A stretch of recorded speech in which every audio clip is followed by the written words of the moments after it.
tos mūsų šventės, tie mūsų gyvenimai ir tie mūsų džiaugsmai, kuriuos kūrėme. Kai vieną kartą Parulskis pasakė, taip norėjau pastatyti bažnyčią, taip dėjau pastangų, o išėjo tik tualetas. Kartais tai būna gyvenime. Vakar čia buvo nuostabi diena, mano gyvenimas suplanuotas jau daugiau negu pusę metų atgal. Šioje mažoje šventovėje, vienoje iš mažiausių parapijų, 8 vaikai patapo krikščionimis. Viena pati gražiausia šeima buvo sutuokta, taigi turime jaunavedžių porą ir įvyko šventos mišios ir buvo viena intencija, meldėmės 30 dienoje už šeimos motiną. Gera buvo matyti žmonės, kurie atvyko į išlaužo šventę, be abejo, mūsų parkas jau atitraukė, suoliukai visi buvo užimti ir atrodė kaip procesija, žmonės vieni po kitų ėjo ir ėjo į bažnytėlę.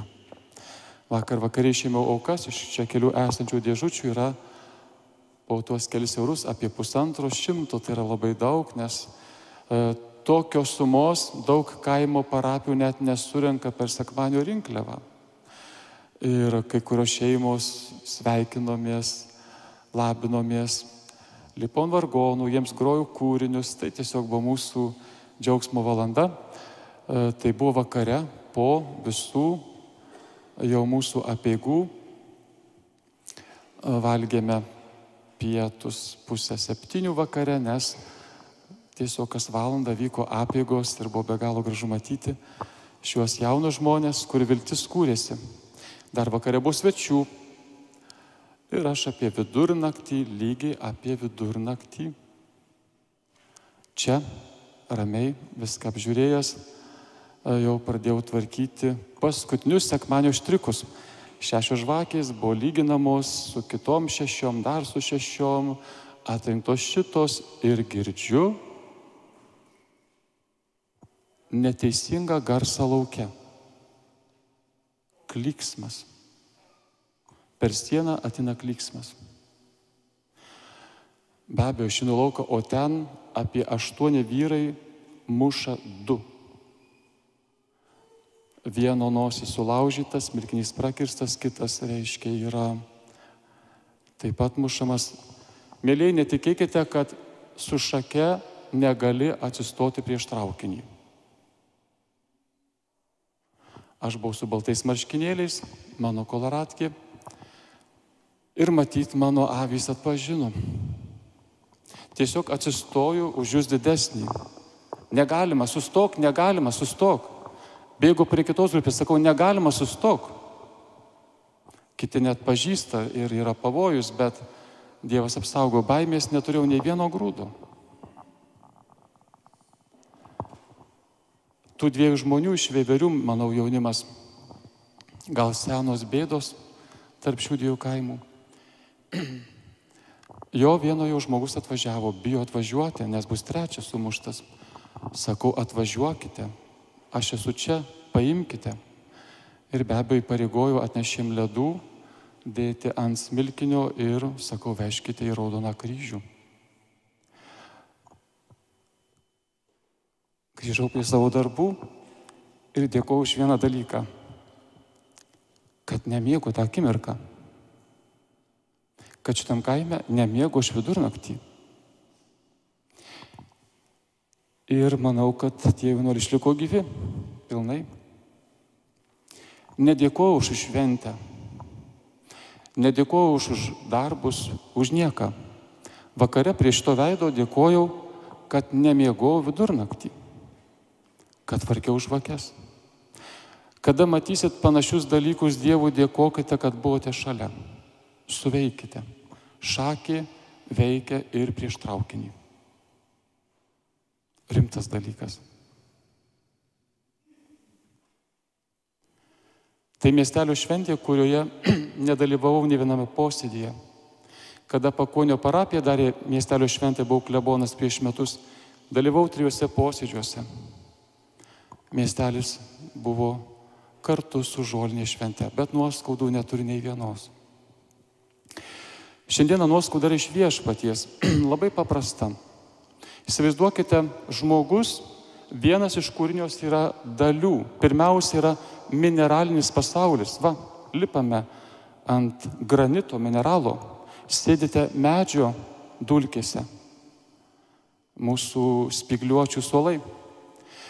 Ir tai yra vienas iš pasaulių, mineralinis pasaulis, materialus. Dar vienas yra vegetatyvinis. Štai mūsų vegetatyvinis pasaulis. Jos žydi ir jeigu joms kas nepatinka, jos nežydi. Ir dar vienas pasaulis yra gyvulinis. Tai mano katinas Steponas. Serga diabetu ir jeigu valgyti neduodi, labai garsiai rėkia. Ir laiku reikia suleisti jam insuliną. Arba leisti į dangų. Mėlyjei, žmogus priklauso 4. pačiam aukščiausiam kūrinijos ratui.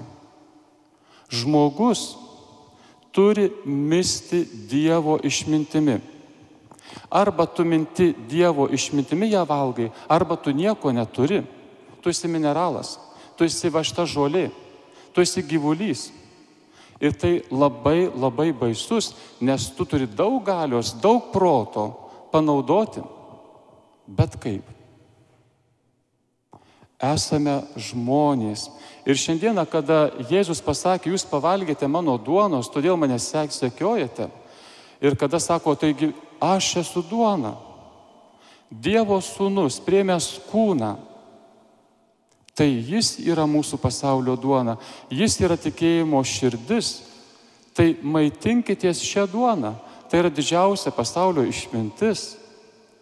Žydams didžiausia duona ir išmintis tai yra Tora, įstatymas, kuriame telpa visi 600 daugiau prigalvotų jų pačių prirašyta ir Dievo duotų įstatymų.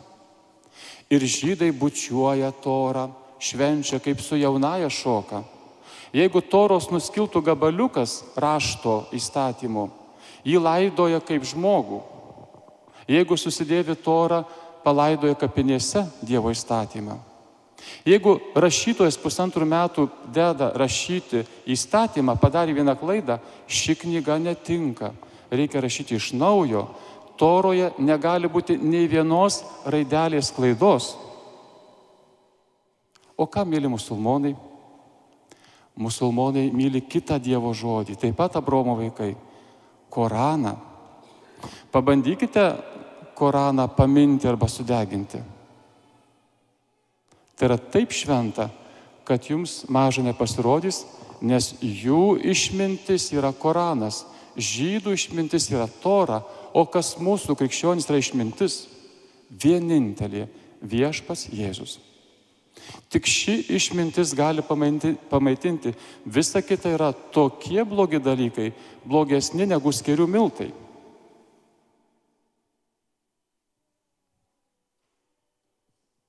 Ir Jėzus sako, labai ramiai, mėlyjeji, tai aš esu gyvoji duona, nužengus iš dangaus.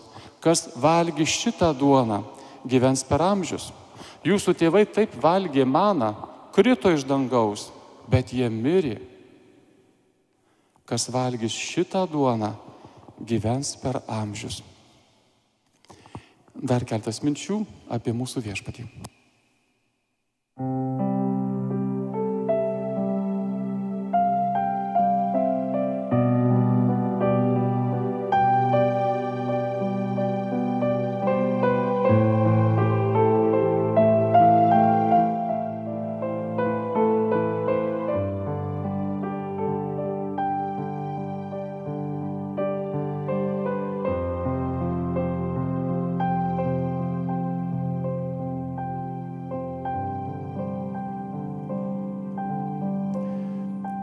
Pirmą mes skaitinėje girdėjome pranašą Eliją.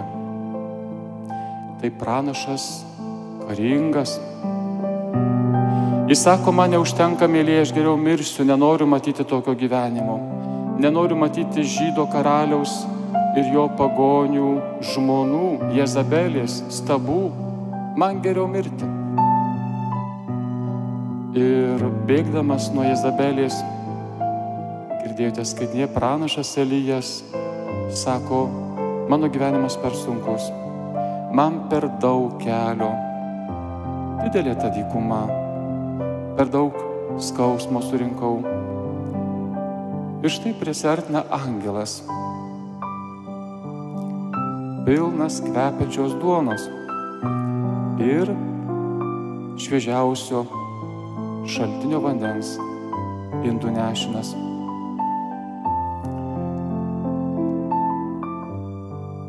Angelas tau gali nepasakyti jokio žodžio, bet angelas tavęs niekada neteis,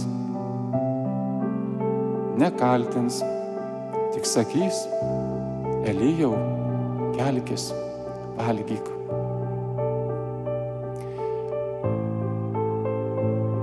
Dievas, mėlyje, jums neduoda pranašų, kad jums atneštų žirgą, ant kurio sėstumėte ir kaip didvyrė jotumėte per gyvenimą. Dievas tavo dykumai duos labai nedaug duonos, šviežios, tyro vandens ir galbūt gerą žodį. Juk nieko daugiau gyvenime ir nereikia, mėlyjeji. Tai yra pranašo kelias eiti savo kojomis ir nebūti ant angelų rankų. Ir taip mes turime keliauti per savo gyvenimą, iki kol pasieksime kalną, o jis yra Dievas. Aš esu duona nužengusi iš dangaus. Mėlyjeji, taigi dangus nužengia iki jūsų. Dievas vaikščioja tarp jūsų,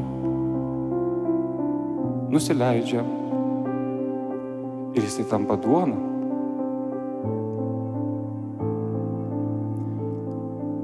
Dievas tampa ir tavo kūnu, tavo varganume, bet ne karaliaus soste. Priimk šią žinią iš Jėzaus. Jis ir dabar keliauja per tūkstančius gatvių.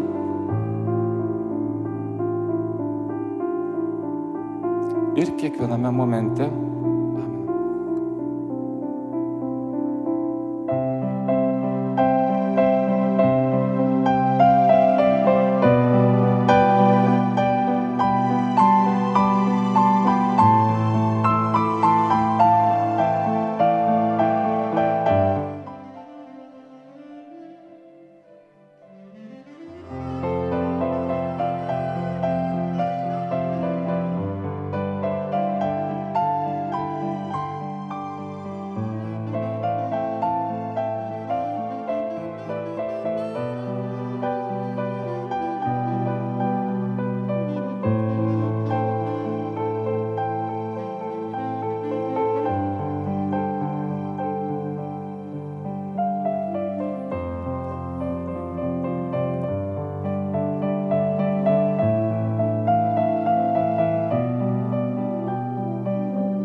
Kviečiu iš